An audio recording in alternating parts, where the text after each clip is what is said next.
Y'all ready to be history? Get started. Welcome. Hi. Hello, everyone. To the Pro Audio Suite. These guys are professional. They're motivated. With Text the VO stars. George Whittam, founder of Source Elements. Robert Marshall, international audio engineer. Darren Robbo Robertson. And global voice. Andrew Peters. Thanks to Tribooth. Austrian Audio. Making passion heard. Source Elements. George the Tech Whittam. And Robbo and AP's international demos. To find out more about us, check theproaudiosuite.com. Line up, ladies! Here we go. And welcome to another Pro Audio Suite, thanks to Austrian Audio, making passion heard. And I'd like to get one of their T-shirts. I mentioned it the other week. I'll have to get hold of them and see if we can get Still waiting. some nice T-shirts to wear on our podcast. Yeah. It's important you look snazzy when you do an audio-only podcast. Exactly. But it's when you go out, you look snazzy. But I saw the T-shirts they have. They have the OC818 T-shirts, which look really cool. Oh, yes, please. Yeah, looks good. In fact, I saw a video today. It was Studio 100 in Germany who make a lot of kids animation movies, and they were doing a little thing on Insta for Foley, and I looked at it and I swore it was a OC818, but it turns out it was not. It was a Neumann. Oh, okay. Yeah. But at first glance, I went, "Oh shit, that's an 818." Interesting. I wonder what input they were using, though. Well, that's an interesting question. Funny you should mention that. Because something crossed my mind. I've got an ID44, which we use, including loopback, so I can have 4 external preamps going into the ID44, and then that goes into twisted wave.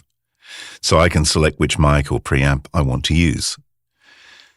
But only 2 of them are direct ins. The other ones I have to go through the preamps in the ID44, which is channels 3 and 4. But I'm wondering if there is a way or a device that actually gives you 4 channels without using a preamp. Just a switcher.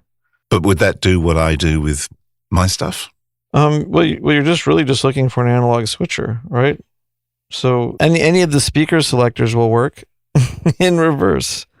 It doesn't really matter. Oh, so you want needs to be passive. Yeah, correct. And line level. Passive, $100 line level. Coleman speaker switcher. Balanced though, right? Yeah. Yeah, which is what I'm using now. The ID44 has the channel 1 and channel 2. Here. Which balanced line level going in, so I can actually go straight through it without even going anywhere near any of their preamps or anything, and straight into... Here's a rack mount version of it for more money. But no, I found something. I found one called the Heritage Audio Synth Buddy Stereo Desktop Switch. The face panel, it looks like it just has a big a rotating switch. So it can go from input 1 all the way to input 10. And then so it's got 10 pairs of TRS inputs and then 1 pair of TRS outputs. And it probably works. So yeah. And then the one I pasted there is a Coleman with push buttons. And then Coleman makes another one that's new. It's $150 and it's 3 inputs to 1. But those are stereo, funny enough, because those are all speaker boxes. So they all do it in stereo. But you've also got to have a USB out, so I can USB out of the device into the computer. Oh, so you still need an AD converter. So it's an AD converter as well, yeah.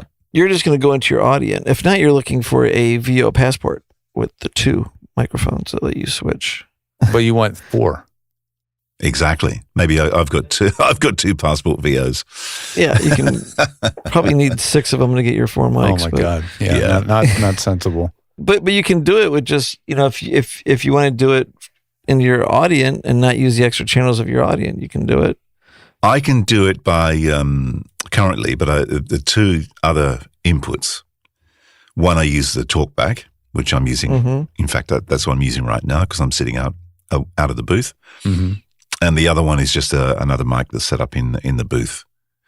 Yeah, but both of those go through the preamps in the Audient. Right. But the other 2 that I use for my work, which is the Grace and the Neve, they go through the direct in. There's precious few sound cards. Let's call them that because that's what they've always called them.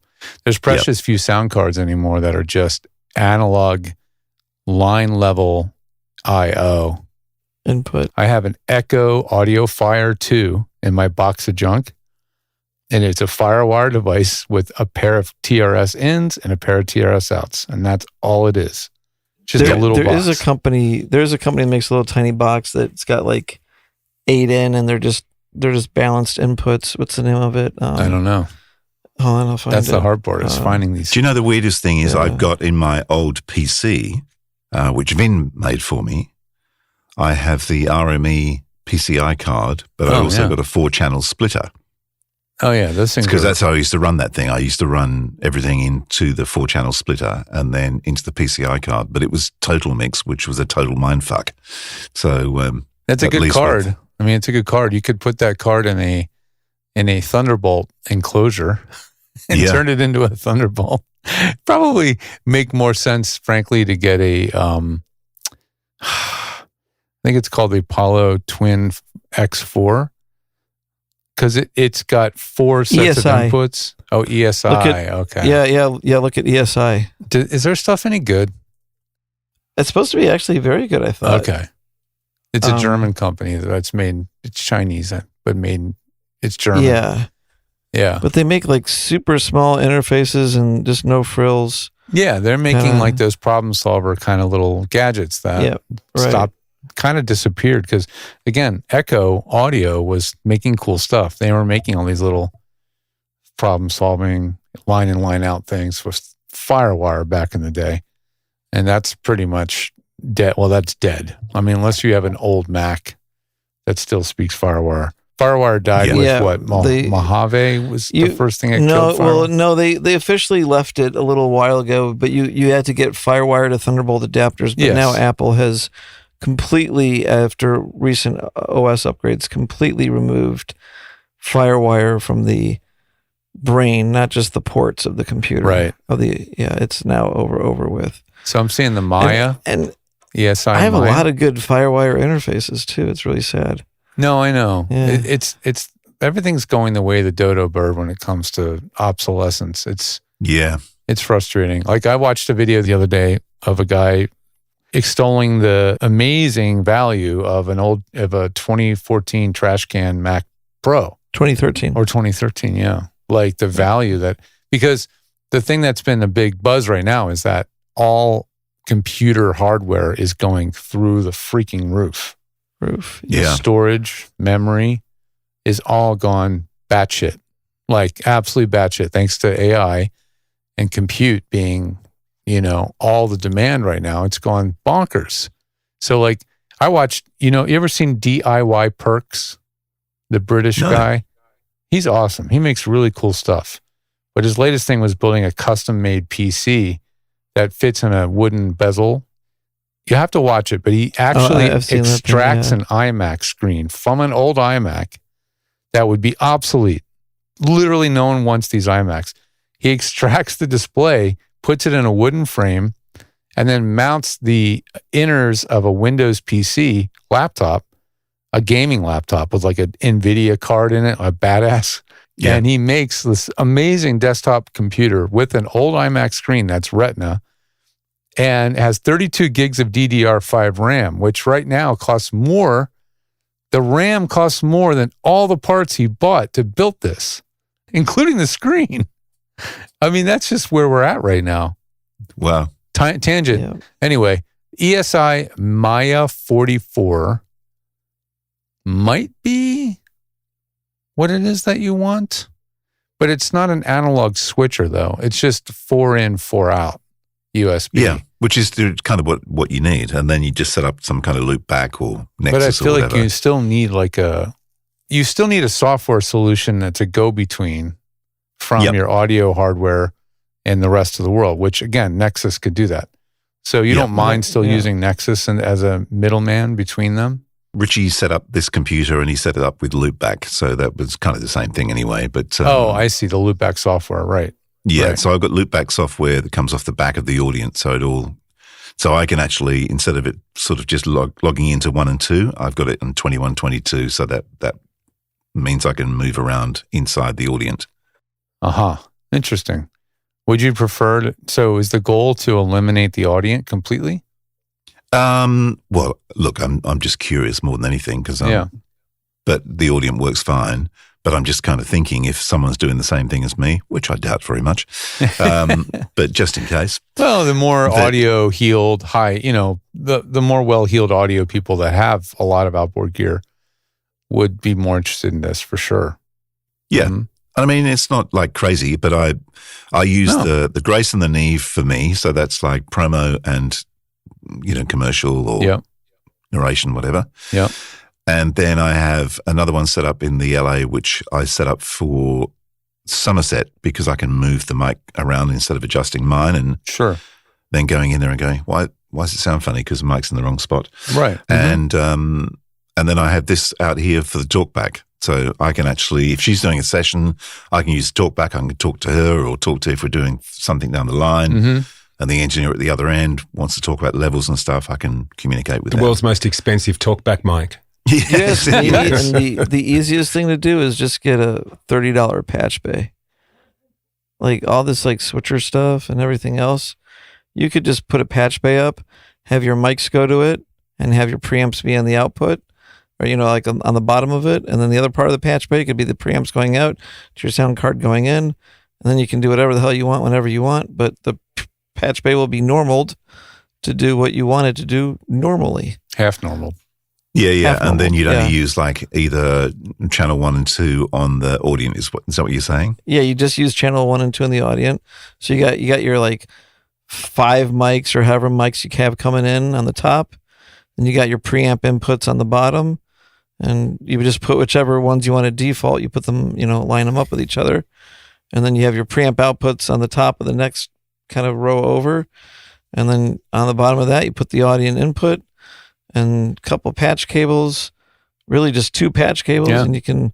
I just threw my old Patchbay out, AP. You could have had it. I mean, literally, those It's quarter-inch simple, but patch bays, works. people toss them. And, Yeah. yeah. I mean, the only downside with the quarter-inch patch bays is they can get a buildup of corrosion on the contacts, and so you occasionally have to twist them around. Yeah. I call much it better than the corrosion that picks up on a cheap piece of Chinese switcher gear. Yeah. Well, you just give them a clean regularly. Yeah. It's also really interesting living down here too because it's so salty because I'm right by the ocean. Mm. I'm always conscious of the fact with things like that, sort of corrosion and stuff. Yeah, that would be your downside. You just have to exercise you're going to have to occasionally, just like a headphone jack, Yeah. twist. Yeah. Yeah. Not the end of the world. Spray some contact cleaner in there and just plug it in a few times and Yeah. do that once or twice a year. I think you might be right. I mean, because everything else will just be an over-engineered and probably really expensive workaround to just doing a patch bay. Yeah. But on the other side of the thing is, does it really matter anyway with that channels 3 and 4 using the Audient preamp as well? Oh, is so it that doesn't really matter. an issue? Doesn't matter really. Well, does if you ask the designer of the Passport VO, it doesn't. Yeah. Because Well, it's funny. Who's that? Yeah, who is that again? Who's that It's- guy? It's funny because you look at like all the modern mixing desks that had 24 bus outputs to be able to hit 24 channels of the tape deck. And then in a way, none of that busing on the console matters anymore in a sense, because now when you're in Pro Tools, you can just pick any input from Pro Tools as your input to that channel. So, Or create a new one. right. you So you want. can just have a Mhm. bunch of direct outs on your board going into your Pro Tools system, and then you pick your channel on your Pro Tools system. You don't need all this busing on a big, 24 busing desk that you had back in the day. But, Yeah. Oh, well, yeah. Basically, that's what the Audient does. Yeah. I found a Broadcast Tools, matrix switcher. So, matrix switchers can do, a variety of ins and out routing. And it can send one thing to multiple places. And the matrix, the Broadcast Tools ACS 44G2, 4.4G2 is stereo 4 in to stereo 4 out. And it's a matrix. So you can choose two inputs, take them and send them to 2 other outputs, for example. They can do more complex routing. It's probably not what you need, but something like that's going to be about $1,000 US, right? Yeah. 4 in, 4 out. Overkill. You know, and then all the because it's for broadcast, all the audio inputs are either punch block or RJ45. So you have to get all different cables and adapters to plug it into your home studio. I stand by the Patchbay being the simplest It is way the to simplest. do this. Yeah, it's the simplest. It does what you need. And yeah, like I love the Gold Digger and the Cherry Picker. I actually did set up both of those for a client of mine at one point. He had more than 2 preamps, and then we had more than 2 destinations. No, I'm sorry. He had more than 2 mics and more than 2 preamps. Yep. So he wanted to be able to take any mic and send it to any preamp. But then it went to the same input channel in the DAW all the time. We never chose anything other than input 1. You know, it was okay. That was simple. We didn't have to, could he do a loop back with that? No. Or you just get the opposite thing. You get the Gold Digger on the front, so you can pick any mic for any preamp, and then you have the switcher on the output of the preamp, so you can send any preamp to any input. Yeah. And you can just like switch everything. Again, doing all the shit you can do with a Patchbay. Yeah, thousands of dollars to do the same thing as a Patchbay. Mm-hmm. Yeah. I agree. Okay, so Patchbay is the answer. Maybe splash out and get a TT Patchbay. That's going to be a little bit more on the setup, unfortunately. Yeah, because the back of them are punch down block. Well, there's a variety. They got TT Patchbays that go to D sub, so those are pretty easy. That's probably the easiest type to deal with. It's just you get your snake and it's D sub and fans out to 8 XLRs. D sub is like a 25 pin connector that looks akin to a printer, an old printer. It's the old SCSI. An old SCSI. Yeah, it's the old SCSI connector. And then, that became a standard. I think, didn't Tascam have something to do with that standard? Yep. Tascam. It's literally called like Tascam spec or whatever. Right. I think. They were on the DA88s, et cetera, back in the day. And so now you have like the one jack in and then a fan out to 8 connectors. Right. And so the downside of those is that you don't have quite as much flexibility. But they're very, they have ones that are what's that company? I forget, but basically the back of the Patchbay is like a little Molex looking connector, so you can patch the back of the Patchbay, which is what I have. But the problem is like the crimping tool to make those things are like $300, and that's kind of the beauty of the 1/4-inch Patchbays, as annoying as they are, because the problem with the 1/4-inch Patchbays is they're inevitably made by Behringer and companies, so they work, but they can just be, I don't know, stupid. Like for instance, I've got a Behringer that they put all the normaling switches on the top of it. Yeah, I remember those. And that's great until you have to pull the thing out of the rack to get to the switches. And then all the switches get switched, and you're like, how did I have my Patchbay set up? What channels were normal? What were half normal? Which were not normal at all? You're like, The other ones I've used, each pair of inputs is a module or card, and you have to flip it over, but you can't do it on the fly at all. You have to completely disassemble the thing. I mean, you're not going to do all that. You're going to set it up once. You're going to have somebody that knows what they're doing help you choose your normaling and all that stuff, and then you'll never touch it. But the biggest failure of all the like what I was going to say is the biggest failure with all the 1/4-inch Patchbays is inevitably if you have to like pull the thing out of the rack. Yep. All the 1/4-inch patches on the back of it just pull out, and you're like, So you always have to make them so that you have enough slack to really pull them out safely. Yeah. And then they work, and they're just like, I mean, they're so dumb. They're hard to screw up, right? Yeah, they're straightforward. 1/4-inch in the back, 1/4-inch in the back, in the front, like. Yeah, I had those. I didn't know what I was getting into when I bought those and put them in my recording remote truck. And they were problematic because just driving around, the vibration, hitting bumps would eventually work some of those TRS connectors out of the back of the patch. Really? Sliding them out, yeah. Yeah, and so they don't grip well. That's the flaw, is that like once you get them set up, they're great, but if you're crawling behind your rack and you pull that thing, you get that half connection. You know how like a 1/4-inch can pull out, and then it nightmare. Yeah, when you're doing 24 tracks of recording and you have 1 or 2 channels being funky, you're reaching behind the patch bay, going like, so are you constantly chasing phase errors and shit with shit like that happening, or not so much, or losing half of a leg of your balance signal? So unless you're disturbing your cabling.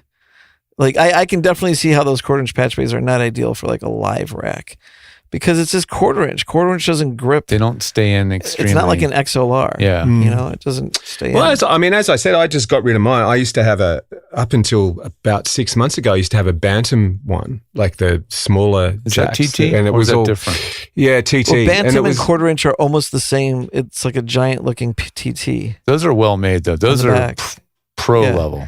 Yeah, those are broadcast ones. Well, all my studio gear came out when I was at George Pat's years ago. They moved. We're talking like 2000 here. I bought everything out of the studio for like $3,000. I got a mixer and a patch bay and all the wiring and all that sort of shit. And so Terry Fogg, who built that studio, originally came and sort of customized it all for my place years ago. And so I've always sort of carried it around, but I only recently got rid of everything. I mean, I've even still got, look, check this out. Ta-da! Look at those. Hey, nice. VU meters, swinging needles. What kind of board was it? The Yamaha, not 07V, what was the bigger one? O2R. Oh, the Is that what I'm thinking of? That's still like yeah. the 24-bit 48K one. Yeah. With all the reverbs and 2 reverb units and all that sort of shit inside it. So yeah, I mean, I sold that years ago, far out, right? 15 years ago, before it lost all value. Yeah, but kept all the wiring and the headphone amps and all that sort of stuff, and only recently got rid of all those, only because I just wasn't using them anymore. Well, and I don't need them anymore too. I mean, I've got the Rodecaster with 4 headphone amps in it, you know. Yeah. So it's like, well, yeah. In terms of cost, a Bantam 22x48 patch bay, yeah, with LDAC, EDAC, or Elco connectors in the back. These are the really big many pin connectors. These things are $2,000. For one patch bay. Wow. EDAC is also the small one that I was talking about. Yeah, like if you're buying new patch bays, they are expensive because they're all cleaned up and ready to go. But yeah, if it's funny how patch bays go. The ones I like the best are the 144 point patch bays that have two normal rows and then one unnormal row below them. Oh, but yeah, I think I do have a radial balance splitter. I just popped in the booth to have a look and see what the hell it was, but I use that for the 41.6, so I can either run it into the Mac Mini out here, or I can run it through the Passport VO into the Mac Neo. So if I'm doing you were saying you were using the Passport VO. Yeah, I use it, and I was just thinking. So how are you doing Phantom through that? The Phantom is actually out here. So the Phantom will be on the Grace, and I don't use the Phantom on the Passport. On the Passport, yeah. Yeah. So you're doing a pass. You know what? Like I do that all the time, George.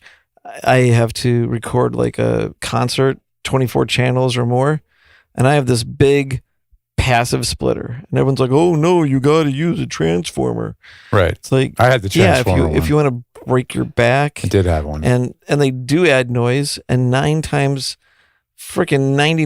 out of 100, you split that mic passively and there's no noise. And the one time you get a little bit of noise, you just get one of those Shure barrel connectors that has the transformer in it. Right, for that one pesky channel. Pop, pop, boom. Now you've isolated that one bass channel. DI. The bass amp DI. I can tell you that was the one that was always a fucking pain in my ass. Yeah. And then you're not lugging a billion freaking transformers and all the weight.